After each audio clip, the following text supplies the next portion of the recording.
रात का अंधेरा घना हो चुका था। मूसलाधार बारिश की बूंदें सड़क पर गिर रही थीं। हर बूंद जैसे किसी अनहोनी का संकेत दे रही थी। दूर कहीं बिजली चमकी और स्टेट बैंक की शाखा के अंदर अकेला बैठा था राकेश सिंह, एक ईमानदार बैंक कर्मचारी जिसकी जिंदगी पिछले कुछ महीनों में पूरी तरह बदल चुकी थी। 15 सालों से उसने मेहनत से काम किया था, लेकिन अब हालात ऐसे थे कि उसकी सैलरी महीने के आखिर तक खत्म हो जाती थी। उसकी पत्नी नीलम कैंसर से जूझ रही थी। डॉक्टरों ने कहा था कि इलाज संभव है, लेकिन खर्च लाखों में था। बड़ी बेटी प्रिया मेडिकल कॉलेज में थी, छोटा बेटा आदित्य आईआईटी की तैयारी कर रहा था, और इन सब के बीच बैंक का लोन भी सिर पर था। अंदर से टूटा हुआ लेकिन बाहर से शांत, राकेश अपने ऑफिस में टेबल लैंप की हल्की रोशनी में खातों का मिलान कर रहा था। घड़ी की टिक टिक पूरे हॉल में गूंज रही थी, जब अचानक एक काली मर्सिडीज बैंक के सामने आकर रुकी। राकेश ने अनायास ही सिर उठाया। कार के शीशे नीचे हुए और उसमें से एक बुजुर्ग व्यक्ति बाहर निकले। लंबी सफेद दाढ़ी, काला सूट और हाथ में सोने की छड़ी। वह धीमे धीमे कदम बढ़ाते हुए सीधे बैंक के दरवाजे से अंदर चले आए, जैसे उन्हें पता था कि राकेश यहां होगा। राकेश बाबू, उनकी गहरी आवाज बैंक की शांति को भंग कर रही थी। राकेश चौंका। यह आदमी उसका नाम कैसे जानता है? बुजुर्ग उसके सामने वाली कुर्सी पर बैठ गए और आंखों में एक अजीब सा तेज था। मैं जानता हूं कि आप मुश्किल में हैं। आपकी पत्नी बीमार है, बच्चों की पढ़ाई की चिंता है, बैंक का कर्ज है। मैं सब जानता हूं। राकेश की सांसें तेज हो गईं। आप कौन हैं? बुजुर्ग हल्के से मुस्कुराए और अपनी जेब से एक चेक निकाला।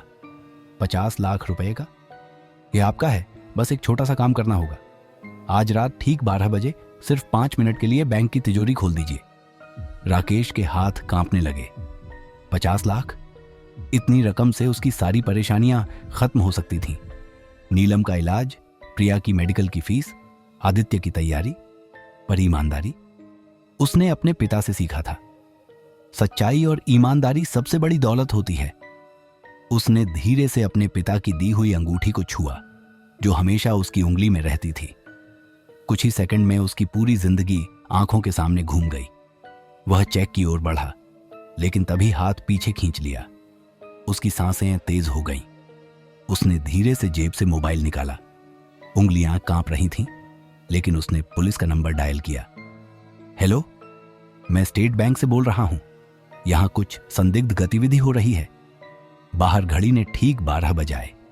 अचानक कमरे में हल्की हवा बहने लगी। बुजुर्ग मुस्कुराए, लेकिन अब उनकी आंखों में अजीब सा तेज था। तो तुमने फैसला कर लिया? राकेश अब तक डरा हुआ था, लेकिन उसने हिम्मत जुटाकर कहा, हां, मैं तिजोरी नहीं खोलूंगा। तभी बुजुर्ग जोर से हंसे और अचानक उनके शरीर से एक तेज प्रकाश निकला। उनका रूप बदलने लगा।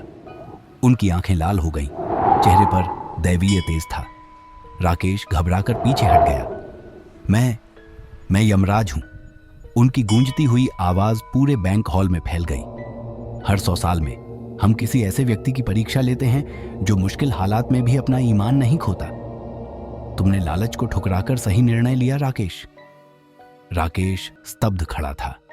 उसके पैर कांप रहे थे, लेकिन उसे अब भी यकीन नहीं हो रहा था कि यह कोई परीक्षा थी।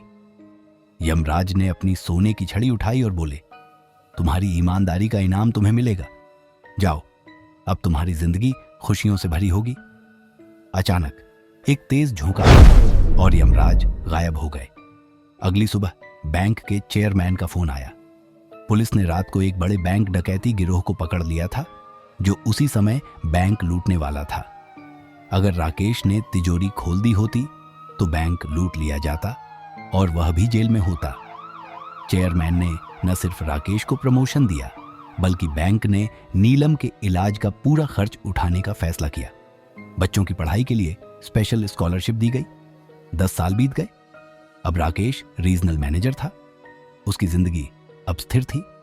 लेकिन हर साल उसी रात जब घड़ी 12 बजाती थी, वह बैंक की खिड़की से बाहर देखता था और वहां दूर कभी कभी वो काली मर्सिडीज दिखाई देती है और यमराज की वो मुस्कान याद आ जाती है।